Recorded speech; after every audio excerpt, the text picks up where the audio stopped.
Hello जय हिंद दोस्तों, कैसे हैं आप सब लोग। आशा करते हैं आप सब मस्त होंगे और अपनी पढ़ाई में व्यस्त होंगे। दोस्तों आज की इस वीडियो में मैं आप सभी लोगों के लिए विज्ञान का अर्धवार्षिक मॉडल पेपर लेकर आया हूं। तो आज का ये वीडियो आप सभी लोगों के लिए बहुत ही ज़्यादा इंपॉर्टेंट होगा, क्योंकि आज की इस वीडियो में हम कई सारे इंपॉर्टेंट क्वेश्चन पर डिस्कशन करेंगे जो आपके एग्जाम में ज़रूर देखने को मिलेंगे। ठीक है, साइंस का पेपर आप लोग देंगे तो वहाँ पर ये क्वेश्चन आपको देखने को ज़रूर मिल सकते हैं।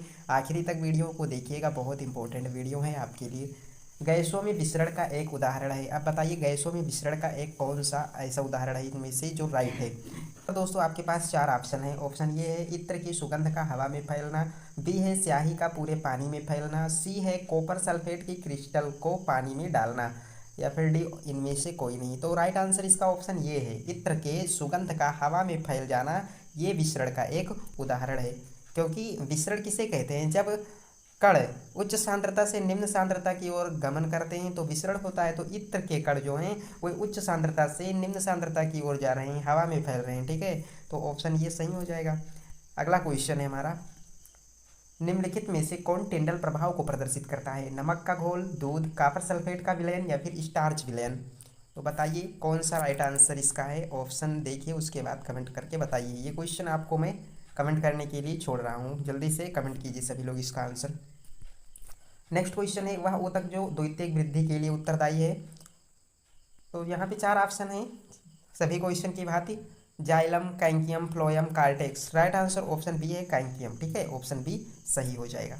आइए नेक्स्ट क्वेश्चन देखते हैं। हमारा नेक्स्ट क्वेश्चन क्या कहता है, पुष्पी पादप किसे कहते हैं। पुष्पी पादप किसे कहते हैं। ऑप्शन ये है जिम्नोस्पर्म, नेक्स्ट ऑप्शन है एंजियोस्पर्म, टेरिडोफाइटा, ब्रायोफाइटा।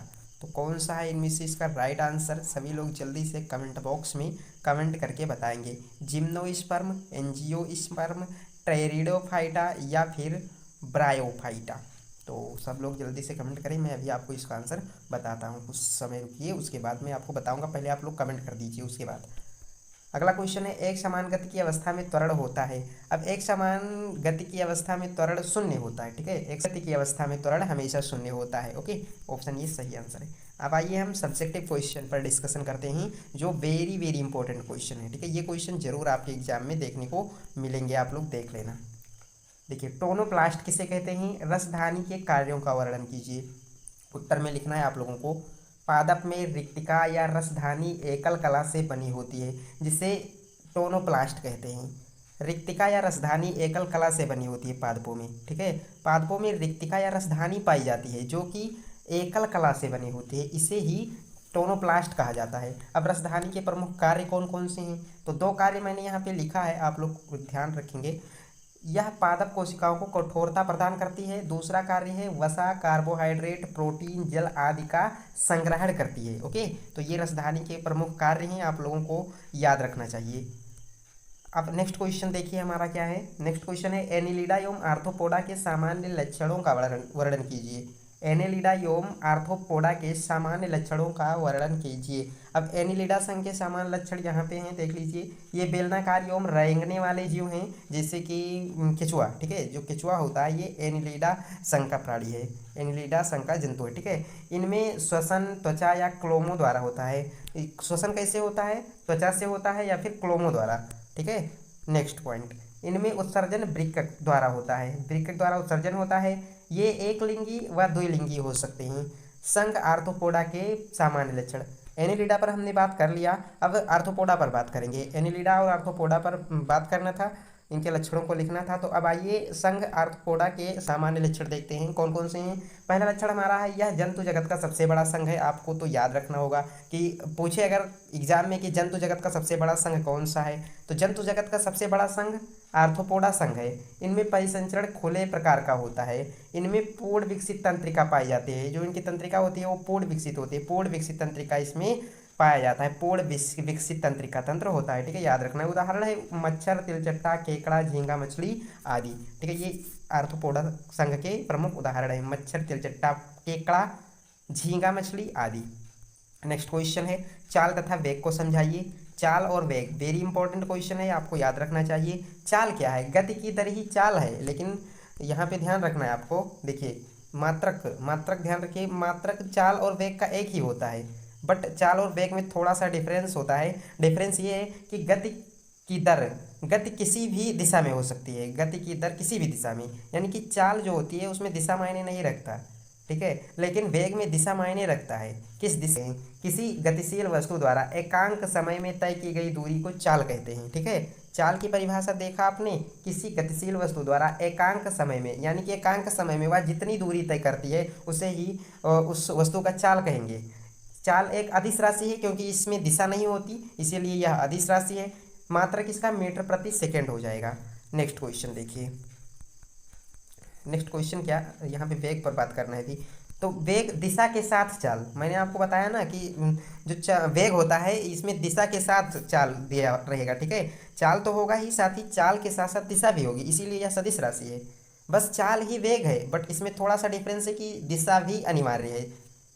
गतिमान वस्तु के एकांक समय में निश्चित दिशा में तय की गई दूरी वेग कहलाती है। अब देखिए, गतिमान वस्तु के एकांक समय में तय की गई दूरी चाल कही जाती थी, लेकिन यहाँ पे जैसे ही निश्चित दिशा जुड़ी, यहाँ पे इसका परिभाषा बदलकर वेग हो गया, ठीक है। अब हम यहाँ पे निश्चित दिशा को हटा दें तो ये चाल होगा, किंतु जैसे ही निश्चित दिशा जोड़ देंगे परिभाषा वेग में बदल जाएगा।